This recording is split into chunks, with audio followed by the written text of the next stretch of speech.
మన ప్రీతమ అవతార్ మెహర్ బాబా ఇలా అంటున్నారు, మీ ముఖాన్ని నా వైపు త్రిప్పి ఉంచండి. మీ ముఖాన్ని సత్యమనే సూర్యుని వైపు త్రిప్పి ఉంచితే అప్పుడు వ్యక్తి ప్రత్యేకమైన మాయ యొక్క నీడ మీ వెనకే పడుతుంది. అస్తిత్వం కలిగి ఉన్నా కూడా అట్టి మాయ మీ మీద ఎటువంటి ఆధిపత్యాన్ని ప్రదర్శించలేదు. కానీ సూర్యుడి వైపు మీ వీపు ఉంచి నిలబడినట్లయితే మీ నీడలు మీ ముందే పడి మీరే వాటిని అనుసరిస్తారు.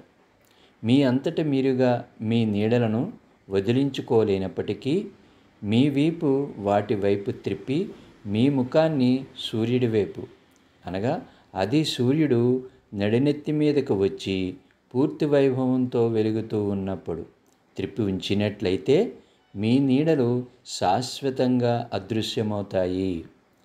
ఆధ్యాత్మిక మార్గంలో నడిచేవారికి కాంతిని, జీవాన్ని వెదజల్లే సూర్యుణ్ణి నేనే.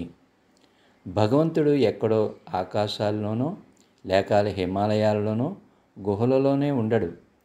భగవంతుడు ప్రతివాడి గుండెలోనూ కొలువై ఉంటాడు.